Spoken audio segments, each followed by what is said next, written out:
अस्सलाम वालेकुम दोस्तों, मेरा नाम डॉक्टर अली। इस वीडियो में हम डिस्कस करने जा रहे हैं रेड स्पॉट ए लेवल बायोलॉजी के कॉन्सेप्चुअल एमसीक्यूज। और याद रहे ये हमारे बायोलॉजिकल मॉड्यूल का लेक्चर नंबर 2 है।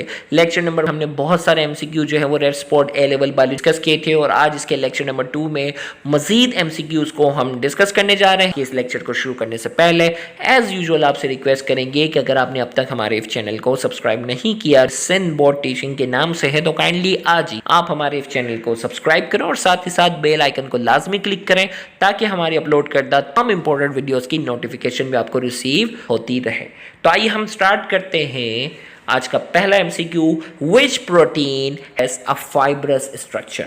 इनमें से कौन सा प्रोटीन है जिसका स्ट्रक्चर जो है वो फाइब्रस स्ट्रक्चर। फाइब्रस स्ट्रक्चर याद रखिएगा, फाइब्रस का मतलब जो है वो ये होता है कि धागे की तरह स्ट्रक्चर होगा।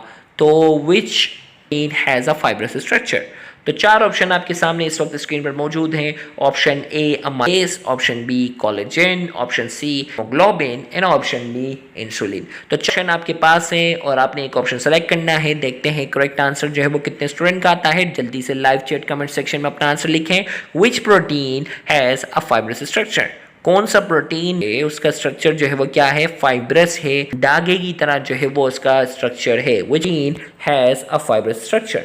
तो A B C and D चार ऑप्शन आपके पास हैं किसका फाइब्रस स्ट्रक्चर है। तो मैं इसका करेक्ट आंसर जा रहा हूं और इनमें से फाइब्रस स्ट्रक्चर जो है वो किसका है? कोलेजन है।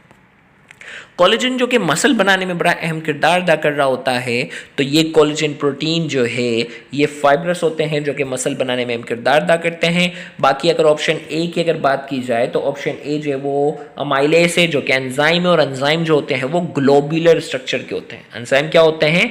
ग्लोब्यूलर स्ट्रक्चर के होते हैं। जबकि हीमोग्लोबिन जो है वो आयरन कंटेनिंग है, ये फाइब्रस नहीं होता, ये मॉलिक्यूल की शक्ल में है। इसी कैसे इंसुलिन भी जो है वो क्या है? एक हार्मोन है और ये भी फाइब्रस नहीं होता। तो इसका करेक्ट आंसर हमारे पास क्या है? Option B collagen is the correct answer.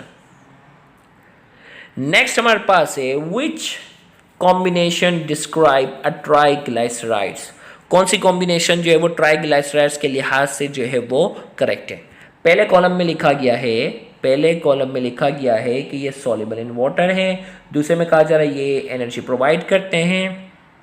तीसरे कॉलम में कहा गया है प्रोड्यूस वाटर व्हेन रेस्पायरेशन, यानी जब इनकी ऑक्सीडेशन होती है तो ये क्या करते हैं? वाटर प्रोड्यूस करते हैं। तो चार ऑप्शन आपके पास हैं, जल्दी से A B C and D चार ऑप्शन आपके पास हैं और आपने एक ऑप्शन जो है वो सेलेक्ट करना है। ऑप्शन ए में कहा जा रहा है सॉल्युबल इन वाटर, ये वाटर के अंदर सॉल्युबल नहीं होते। क्रॉस लगा हुआ है। प्रोवाइड एनर्जी टिक किया हुआ, मतलब ये एनर्जी प्रोवाइड करते हैं। प्रोड्यूसेस वाटर व्हेन रेस्पायर, जब रेस्पायरेशन में ये पार्टिसिपेट करते हैं तो ये पानी प्रोड्यूस करते हैं। सेम इसी तरीके से बी सी और डी पे भी जो जहाँ राइट लगा हुआ है मतलब वो उसको फेवर कर रहे हैं, जहाँ क्रॉस है मतलब वो प्रॉपर्टीज़ के लिए सूटेबल नहीं है।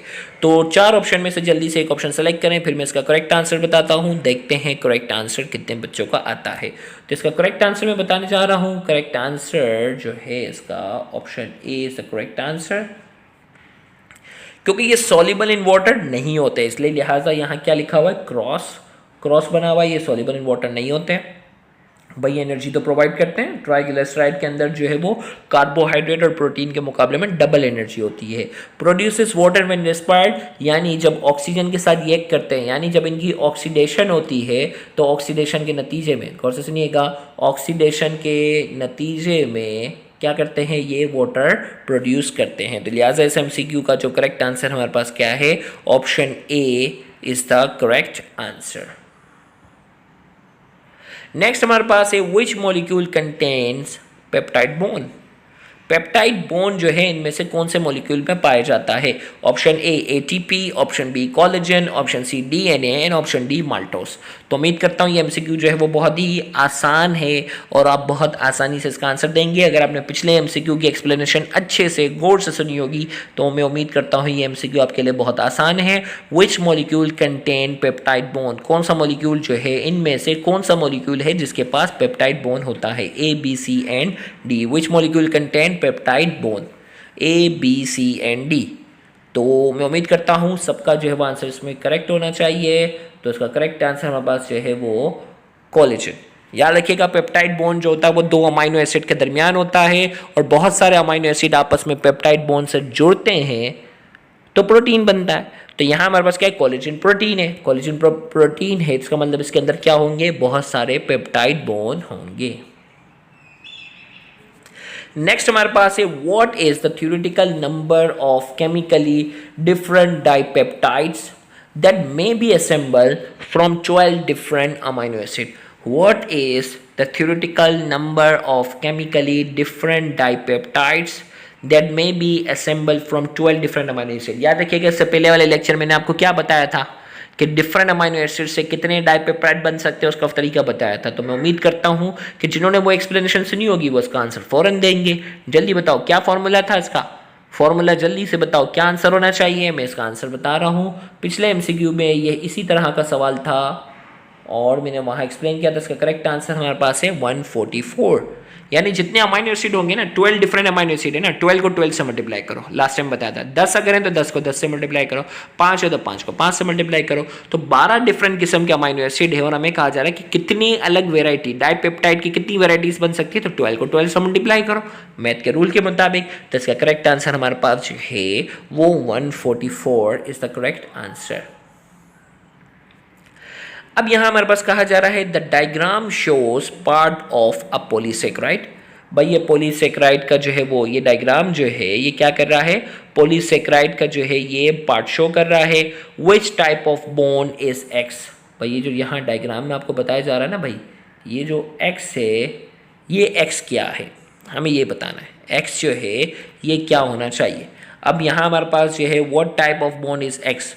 तो दो पॉलीसेकेराइड है ना भाई, दो जो अगर बात की जाए कि दो मोनोसेकेराइड के दरमियान जो बॉन्ड होता है वो होता है ग्लाइकोसाइडिक बॉन्ड। क्या होता है, ग्लाइकोसाइडिक बॉन्ड। तो अब ये यहाँ एक्स की जगह कौन सा ऑप्शन फिट बैठता है, option A, option B, option C या ऑप्शन डी। जो आपको सुटेबल ऑप्शन लग रहा हो वो आपने बताना है। तो इसका करेक्ट आंसर मैं बताने जा रहा हूँ क्योंकि ये ग्लाइकोसाइडिक बॉन्ड है और ग्लाइकोसाइडिक बॉन्ड में ऑक्सीजन जो होता है वो दोनों साइड से क्या होगा, कार्बन के साथ क्या होता है, जुड़ा हुआ होता है। लिहाजा इसका जो करेक्ट आंसर हमारे पास जो है option B is the correct answer.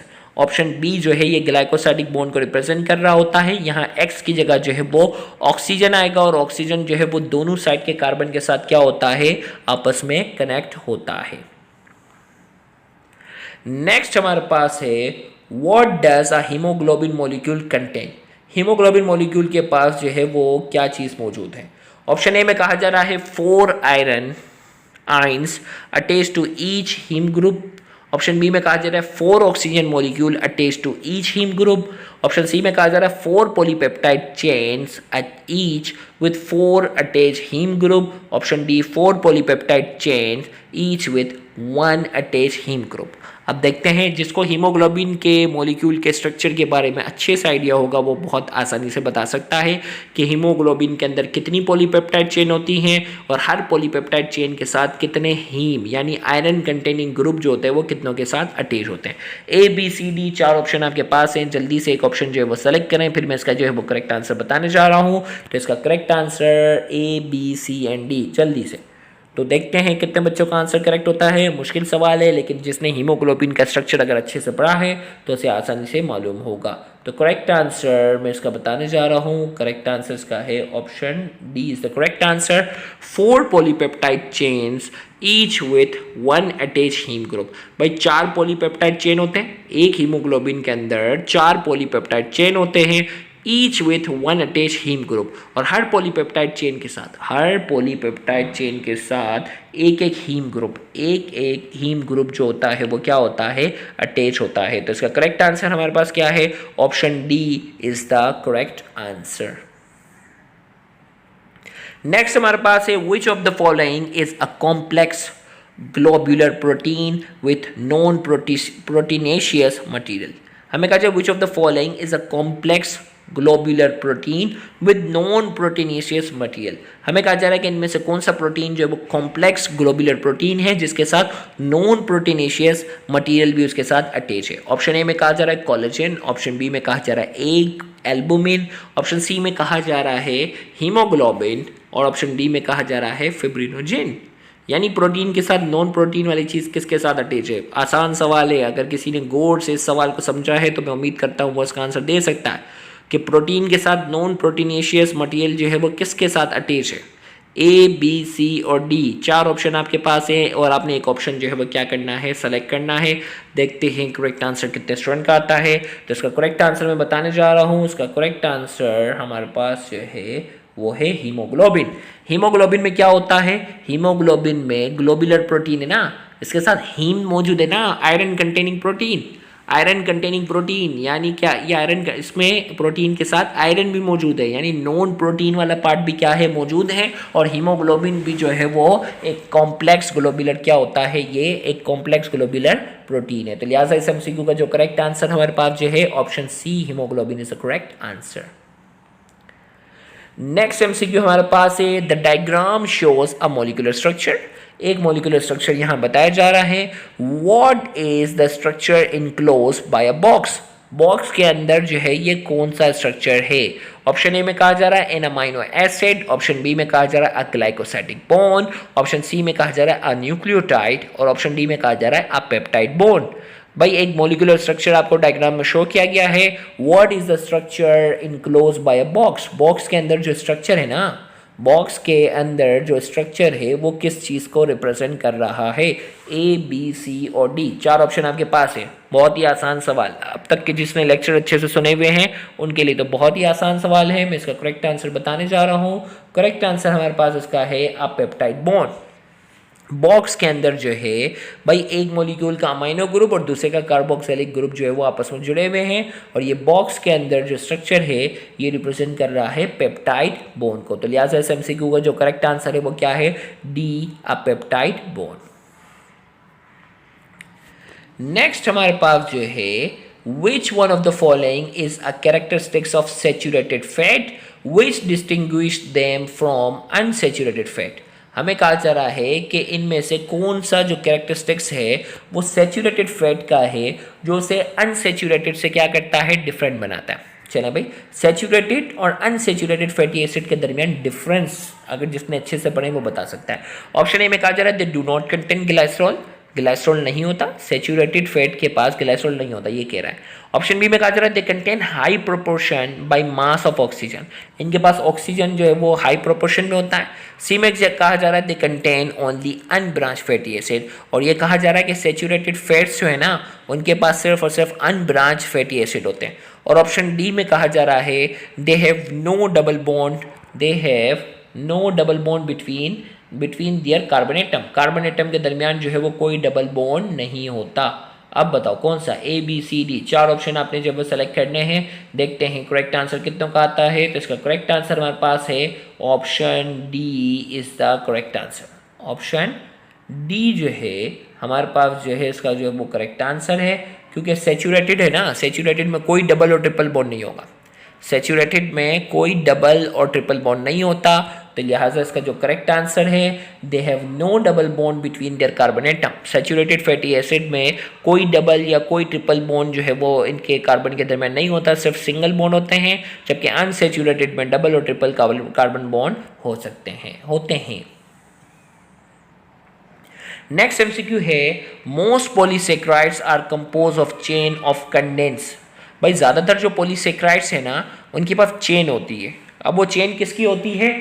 Chain जो होती है ऑफ कंडेंस। क्या कंडेंस? ऑप्शन ए में कहा जा रहा है सेलुलोज यूनिट, ऑप्शन बी में कहा जा रहा है हेक्सोस यूनिट, ऑप्शन सी में कहा जा रहा है पेंटोस यूनिट, ऑप्शन डी में कहा जा रहा है सुक्रोस यूनिट। भाई ज़्यादातर जो है जो पॉलीसेक्राइड्स हैं वो एक चेन की शक्ल में।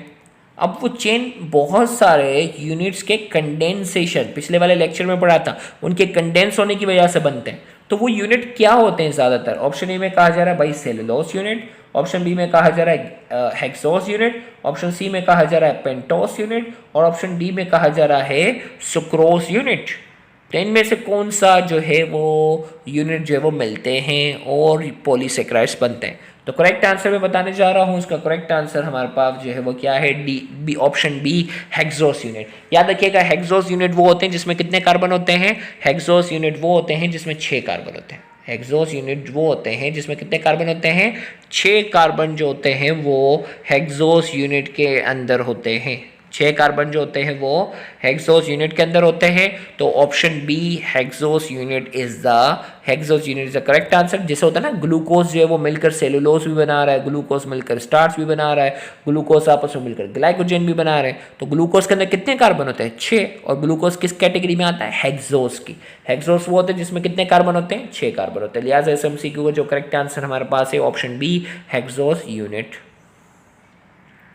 नेक्स्ट हमारे पास है which one of the following reaction result in the conversion of amino acid to protein. बहुत ही आसान सवाल। इनमें से कौन सा रिएक्शन है जिसके नतीजे में अमाइनो एसिड्स जो होते हैं वो प्रोटीन में कन्वर्ट होते हैं। ऑप्शन ए में कहा जा रहा है कंडेंसेशन, ऑप्शन बी में कहा जा रहा है डीअमाइनेशन, ऑप्शन सी में कहा जा रहा है हाइड्रोलाइसिस और ऑप्शन डी में कहा जा रहा है फॉस्फोरिलेशन। तो 4 ऑप्शन हमारे पास है which one of the following reaction result in the conversion of amino acid to protein. इनमें से कौन सा रिएक्शन जो है वो अमाइनो एसिड्स को, इनमें से कौन सा रिएक्शन जो है वो अमाइनो एसिड्स को जो है वो किस में कन्वर्ट करता है, प्रोटीन के अंदर कन्वर्ट करता है। Option A B C and D, 4 option आपके पास और एक ऑप्शन सेलेक्ट करना है। इससे पहले वाले एमसीक्यू में कई बार डिस्कशन हो चुकी है। तो इसका करेक्ट आंसर हमारे पास है condensation is the correct answer. बहुत सारे अमाइनो एसिड आपस में जो है वो कंडेंसेशन के जरिए जुड़ते हैं और क्या बनता है, प्रोटीन बनता है।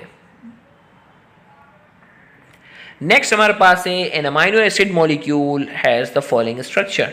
अमाइनो एसिड मॉलिक्यूल है, इसका स्ट्रक्चर बना हुआ है। Which two of the group combine to form peptide link? भाई अमाइनो एसिड का स्ट्रक्चर बना गया 1 2 3 4 बना गया।